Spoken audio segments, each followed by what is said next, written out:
திருவள்ளூர் அருகே காங்கிரஸ் கட்சி வேட்பாளர் சசிகாந்த் செந்தில் தீவிர வாக்கு சேகரிப்பில் ஈடுபட்டார். அப்போது ஊர் பொதுமக்கள் அவருக்கு ஆரத்தி எடுத்து மலர் தூவியும் உற்சாக வரவேற்பு அளித்தனர். இதனைத் தொடர்ந்து புரட்சியாளர் டாக்டர் அம்பேத்கருடைய திருவுருவ சிலைக்கு காங்கிரஸ் கட்சி வேட்பாளர் சசிகாந்த் செந்தில் மாலை அணிவித்து மரியாதை செலுத்தினார். அதனைத் தொடர்ந்து பொதுமக்களிடையே பேசிய வேட்பாளர் 100 நாள் வேலை திட்டத்தை 150 நாளாக உயர்த்தி தருவதாகவும் 250 ரூபாய் என்ற ஊதியத்தை 400 ரூபாயாக உயர்த்தி வழங்குவேன் என்று தேர்தல் வாக்குறுதிகளை கூறி கைச்சின்னத்திற்கு வாக்கு சேகரித்தார்.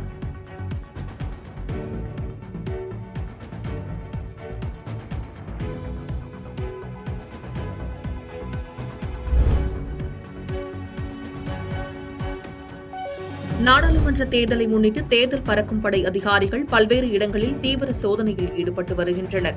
அந்த வகையில் புதிய நீதி கட்சியில் வணிக பிரிவில் உள்ள வினோத்குமார் என்பவரின் வீட்டில் பணம் பதுக்கி வைக்கப்பட்டுள்ளதாக வந்த தகவல் கிடைத்ததைத் தொடர்ந்து தேர்தல் பறக்கும் படை அதிகாரிகள் 10க்கும் மேற்பட்டோர் திடீரென அவரது வீட்டில் சோதனையில் ஈடுபட்டனர். அப்போது சோதனையில் ஈடுபட்ட அதிகாரிகளிடம் பொதுமக்கள் மற்றும் கட்சி நிர்வாகிகள் வாக்குவாதத்தில் ஈடுபட்டனர். பின்னர் பொதுமக்களிடம் பேச்சுவார்த்தை நடத்தி அவர்களை அங்கிருந்து கலைத்தனர். இந்த சோதனையில் 7 லட்சம் பணம் பறிமுதல் செய்யப்பட்டது குறிப்பிடத்தக்கது.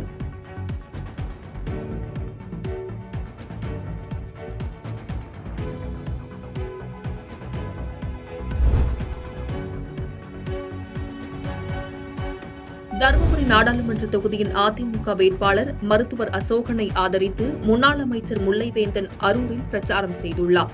அப்போது தமிழகத்தில் முதல்வராக இருக்கக்கூடிய ஸ்டாலின் தமிழ்நாட்டில் கொள்ளையடித்துள்ளார் என்று பரப்புரையில் பேசியுள்ளார். மேலும் தவறான சில கருத்துக்களையும் பேசியுள்ளார். இதை அறிந்த விடுதலை சிறுத்தைகள் கட்சியைச் சேர்ந்த நிர்வாகிகள் தவறான பொய்யான பரப்புரையை செய்வதன் மூலம் கூட்டணி கட்சிகளில் பிளவு ஏற்படுத்தி தவறான எண்ணத்தில் கூட்டணி கட்சி தலைவர்கள் பார்க்க வேண்டும் என்பதற்காக முல்லைவேந்தன் திட்டமிட்டு பேசி வருவதாக குற்றம் சாட்டி சாலை மறியலில் ஈடுபட்டார். மேலும் சாலையில் அமர்ந்து கோஷங்கள் எழுப்பியதால் பெரும் பரபரப்பு ஏற்பட்டது.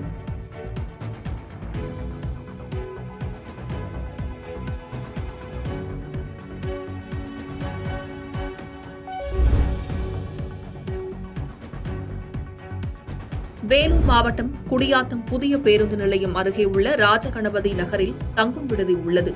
தேர்தலை முன்னிட்டு அரசியல் கட்சி பிரமுகர்கள் தங்கியுள்ள நிலையில் வேலூர் மாவட்ட காவல் கட்டுப்பாட்டு அறைக்கு பணம் பதுக்கி வைத்திருப்பதாக ரகசிய தகவல் கிடைத்துள்ளது. இதன் அடிப்படையில் 20க்கும் மேற்பட்ட போலீசார் மற்றும் தேர்தல் பறக்கும் படை அதிகாரிகள் சோதனை நடத்தினர். சோதனையில் 1,11,000 ரூபாய் இருந்தது.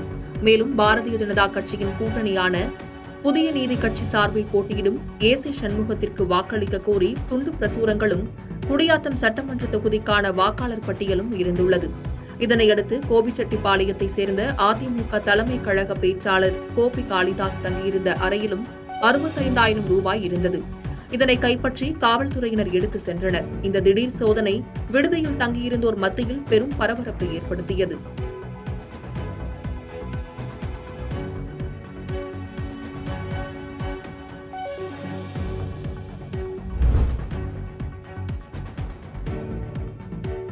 காஞ்சிபுரம் மாவட்டம் உத்தரமேரூர் அடுத்த பெருநகர் கிராமத்தில் அமைந்துள்ளது ஸ்ரீ பட்டுவதனாம்பிகை சமேத ஸ்ரீ பிரம்மபுரீஸ்வரர் திருக்கோவில்.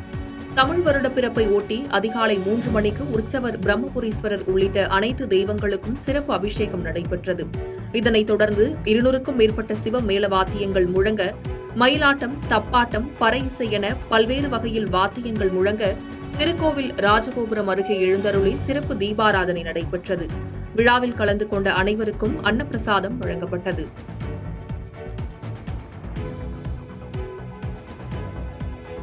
பாதகம் செய்பவரை கண்டால் நாம் பயங்கொள்ளலாகாது பாப்பா, மோதி மிதித்து விடு பாப்பா, அவர் முகத்தில் உமிழ்ந்து விடு பாப்பா. அண்மை செய்திகளை உடனுக்குடன் தெரிந்து கொள்ள இணைந்திருங்கள் இயம்நாடு